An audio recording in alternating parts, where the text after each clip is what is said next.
Welcome to the Bloom Where You're Planted podcast from Never Too Late Cafe. I'm your host, Laura Womack. Each week, we sit down for a chat with someone just like you, someone who had an idea, a passion, a dream, or sometimes just a thought, and planted that seed, watched it grow into something they wanted to share with the world. If you have an idea for a topic or someone that would be a guest for the Bloom Where You're Planted podcast, feel free to reach out to us on Facebook, where you can join our Never Too Late Cafe Facebook group. We'd love to hear from you. I have a special guest with me today, Julie Land. Welcome, Julie. How are you today? Thank you so much, Laura. I am extra delighted to be talking to you today. How are you today? Good, good. So tell us where you're currently living. Well, I am currently living in Louisville, Kentucky, and it feels like a beautiful homecoming because I was born in Louisville and raised here, but I did spend a few years living abroad. So to come back, I feel really excited to be back in galloping in my stomping grounds, and it's kind of, I don't know, my heart has always been kind of a collection of different places, just because I am from Louisville, but my mom is actually from Ecuador. So we grew up spending summers in Ecuador, and then my grandmother, my mom's mom, was from Eastern Europe. So I feel like I kind of have always seen the world in a patchwork of stories and tapestry of people. And I think that's also made living in Louisville feel really special, because anywhere I went in the world, I always felt Louisville and just pieces of Kentucky in my heart. And anywhere I went or anywhere I've visited, I feel proud to be from here. Oh, that's wonderful. So you kind of, let's go about the living across the world. So yes. That's actually, that was actually because of a New Year's resolution. Oh, okay. I like to set intentions for the year, something that shapes the year. And that year was the year of dreams coming true. I think because of the fact that my mom was from Ecuador, and like I said, my grandmother was from Europe. Like she grew up in Slovakia. And so I'd always dreamed of living abroad one day. And also I'd always dreamed of writing about the world that I saw around me. And that was a year that anything that I felt like I'd always wanted to do, I felt like this is the year I'm going to do it. I don't want to wake up one day and think of all the things that I would have dreamed that I could have and not done them. Like, this feels like a great year to just, why not? Why not try this year? Why not chase after all of these dreams? And so I wasn't planning on staying. I thought that I would just be abroad for a half a year. Because I still, I can vividly remember the conversation when I told my family that I was going, because I knew that I would be going to Tel Aviv. I think that they thought when I was sort of announcing this that I would be going for just 10 days, because there was a trip of 10 days where you kind of just explored all of Israel in the beginning. But I sort of announced that I decided I was going to do that and then stay for this 5-month internship program after. So I remember telling them that in one fell swoop, which definitely came as quite a shock. And so also when I ended up staying after this program, again, I wasn't planning on staying. I thought I would just be going for 5 months, but I fell in love with Israel while I was abroad. And I decided to sort of be open to life and let life happen. And I ended up staying a little over 3 years. And it was definitely wildly unanticipated. And I think I've always cherished that about that experience. And that's why oftentimes when I'm thinking about anything that could happen in my life, I no longer do I come up with kind of concrete plans of like what I think my life is going to be. I'm just very open to where it could take me. Because if you had told me that 10 years ago, I wouldn't have known that was going to happen. Wow, I'm a planner, so I've never been quite that free. I'm like, I have my to-do, my this, whatever.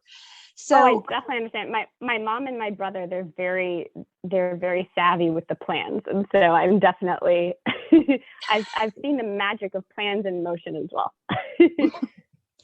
So you've called yourself, or a label, I should say, not a term, but a label of desert devourer. Can you explain? Yes. I desert or dessert?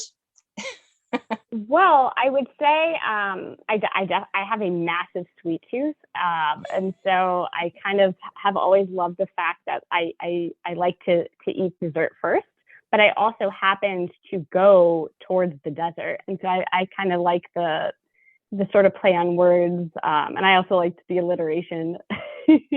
But I think that sort of fits in the sense of that's part of what I love so much about travel. Because I love food. I love taste. And I also think that you can savor experiences. I think that you can taste, what a sunrise looks like. I think that you can drink in the starlight glittering over the sea. And so I adored being by the desert. I also am obsessed, like I said, with desserts.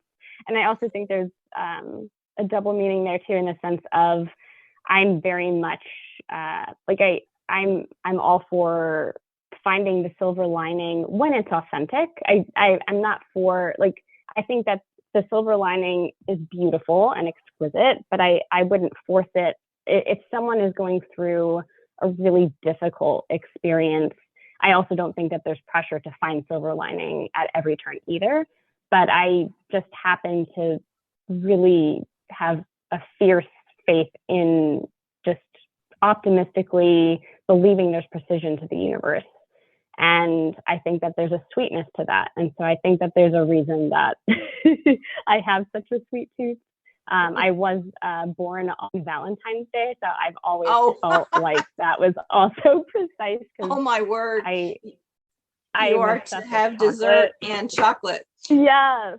So I feel like I was kind of destined to be a dessert devourer and desert devourer and just devourer of life. And I love feeling just the nourishment of love around. And I think that life just is meant to be celebrated and rejoiced. And I drink that in and I eat that right up. Amazing. Amazing.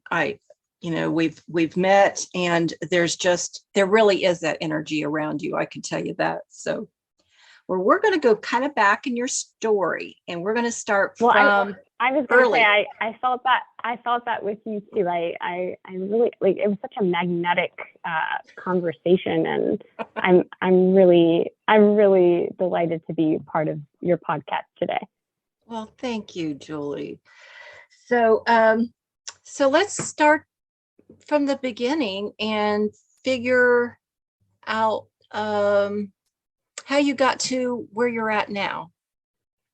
So, you love life, but when did some of these things about travel and writing and all of those things? You're an excellent storyteller, and we'll get to the part about your writing when we catch up to that. But how did it all start for you? Was it like your family influenced you, or from a definitely child? I would say, I'm very, very close with my family. And like I said, because of the fact that my mom, she was from Ecuador and my grandmother was from Eastern Europe, I was always very aware of just that there was adventure around the corner, and that there were stories in lands and also just amongst people. And my grandparents were actually Holocaust survivors. And so our family, it was small. My mom's family was very, very small. And so I think that that's also part of why from a very young age, even before I fully understood what that meant. And again, I can never fully understand because that's just a singular experience that my grandparents overcame. And though I never met that grandfather, I'd always heard stories about him, and I was very close with that grandmother. And I was always aware of just everyone has a story that has shaped them. And I think that I also, learned that from my grandmother, who, she was 16 or 17 and she lost all of her family at such a young age. And you wouldn't have known that necessarily if you met her, because she loved life just fiercely and fearlessly and fully. And so I think that always has shaped me. And I also think that shaped the way that my mom, she and my dad just loved us with the best of them. My parents are definitely also, they're each products of their own experiences, and they're just, I grew up just always feeling the magic of, I guess, that there's magic in the ordinary too. And so I think that I also cherish that about just, there was always magic in my house, and there was laughter and there was play. There was never any rush to grow up. And also as an adult, like I said, like seeing things looking back and understanding that my grandmother did not have that privilege. She had to grow up so quickly, and so I'm able to really appreciate that tenfold, because as a kid, I was always just, there was magic in words. My father, he would bring out the dictionary anytime that you didn't know a word. That you weren't shamed for not knowing something. It was an adventure. And I think that that's what I love about adventure too, is you don't have to have adventure just based on geographical location. There can be an adventure just beyond the page. There can be an adventure in learning and being curious. And I think that that's, even before I ever understood that I had a love and passion for writing and for words, there was a passion for play. There was a thirst for adventure, and I got to be a kid. And I think that was just such an integral part in being an artist, in the sense of that portal to imagination. I always was imagining. I remember we went to Washington, D.C. on a trip when I was little, and I think someone asked me on the street, there was some sort of TV interview. I was very young, but I remember going off on what I imagined a monster would look like, and imagining, I think I imagined this monster to be violet with, green polka dots and all kinds of digits. And I just remembered I always was imagining. When I was away at recess, I was always off in my own world, daydreaming, and we were always reading stories in my house. And that was a sacred part of bedtime. Being told a bedtime story was magical. The way that my father would read in different voices, it was magical. That's priceless. And so it's those moments. Or, my mom, she would take us to the library for different programs. I remember there was a program where someone made a record player. I think half of it was out of cardboard. And I thought that was, I still remember it.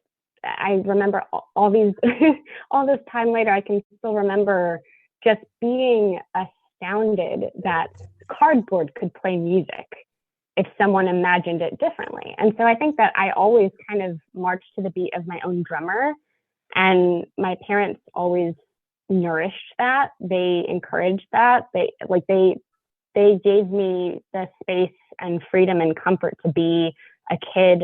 And I think that was just pivotal. And I also think because of the fact that I understood at a very early age, even before I understood that my family had survived so much trauma in our past, I understood that what it meant, at least at a surface level, that my grandmother had survived so much. And my mom, I think that she also wanted us to be aware of the people around us and the world around us. So it wasn't just about imagining and adventuring, but my mom would take me, I remember she would take me to a nursing home in Ecuador. And it wasn't necessarily to visit family that I knew, but it would be family that became chosen family. So from an early age, I remember being aware that there were stories outside of my own and perspectives outside of my own. And that was also so important, I think, because I think that it meant that, again, I kind of grew up just surrounded by magic in all these different ways. And I think that magic I carry with me. There would be no world in which I became the writer that I am today or the person that I am today without that magic and without that awareness and understanding that every single person walking this earth is living and breathing their own story, whether you know it or not. And no person's story can you read on their face. And so that's part of what I love about travel. Like, that's kind of what inspired me to want to live abroad. Is I knew, even just from Ecuador, because those are the trips where we would spend more time. I also remember that my grandmother took us on a trip to Europe, and I got to see where she grew up as well. So I think that also always made a difference to me, where Ecuador wasn't just the place that I got to see my grandmother in the summer, but I got to understand the land that shaped my mom. Or when I went to Slovakia, I got to understand, I'm eating gelatos on the street, with my grandmother, and also understanding she walked these streets as a girl, and that forever changed who she became.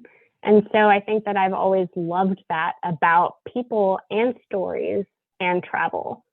And I've just always been raised with that curiosity, and I think it's made me hungry for life. You certainly had a good background for it. And so your Jules with the curls. Yes, that is my Instagram account. My family, they nicknamed me Jules. so my family and some people will call me Jules. And so that's definitely a part of my identity too. I think that every person's nickname for you, also every person knows a different part of you. And so I think that also forms who you become. And my curls are definitely, they feel like such a part of my identity, in the sense of growing up, I felt like they made me so different. And I've really come to embrace the fact that I feel like my curls are whimsical and wild and everyday different. And I've kind of come to embrace that sort of fits who I am. So I think that even just that name became a part of me, just embracing who I am and in who I wanted to share with the world. And so my Instagram account, I definitely post snapshots of it. It started off with just snapshots of my life. There was a time before I went off to Israel that I was writing about food and theater in Louisville. And so I think I started sharing photos of some of my foodie adventures. Then when I went off to live in Tel Aviv and I explored all kinds of different lands there, it was a way to connect with my family and friends back home.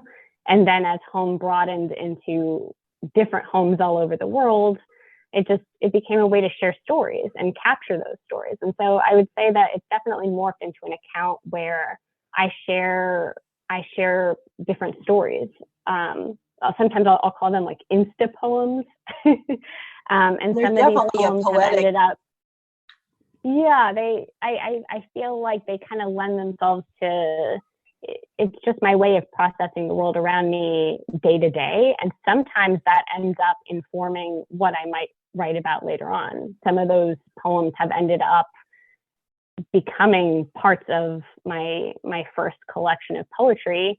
And so my Jules with the Curls account often is just a celebration of the different lives around me. And sometimes I'll use it to celebrate my friends and family and their birthdays or milestones.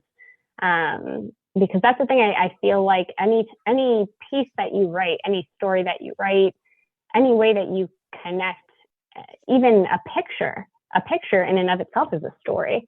I like to find a way to celebrate the different parts of life and the people that make that life sing. There was something about meeting someone in the Middle East and you became like partners for adventures. I feel very, very lucky because I definitely had, the friends that I made in the Middle East, that's the thing, that's what I discovered in my time there. When you're an immigrant, you are off on your own in a totally different universe. And until you learn how to navigate that universe, the friends that you make, they also feel like family.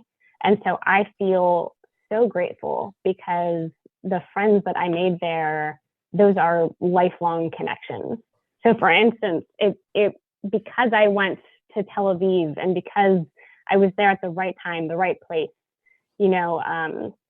I would say one of my partners in crime, there's one of my just the dearest humans that I know, Claudia. She's from Montreal, Canada, and she happened to be in Tel Aviv during a time that I was also in Tel Aviv.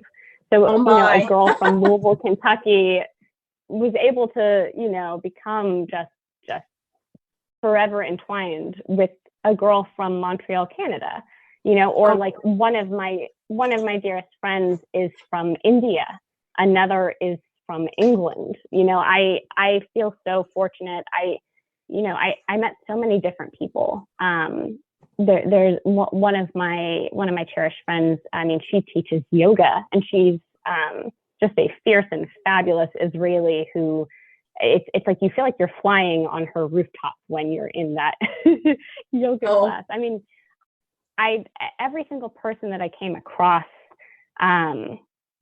they became part of my adventures. And that's part of what I love about just the stories that I've ended up creating is those were lived stories. And the friends that I made that became my chosen family abroad, they lived those stories with me. And that's, I think, something that I love. What I love is that these aren't just, no story is just about one person. It's often a ripple. And when you are out there living your life, you have no idea the amount of times a day your story is rippling across and, causing another person's story to ripple in their own ways. We are all so connected in ways that I think it's so easy to sometimes not realize when life can feel frenzied and chaotic. I think that it's so important sometimes to take those moments to sort of hone in and see just the ways that we have the capacity to connect with people. So as our time comes to a close, remember to keep creating, keep sharing, and keep supporting each other. And remember to bloom where you're planted. Bye for now. We hope you've enjoyed part 1 of our conversation. Be sure to join us next week for part 2.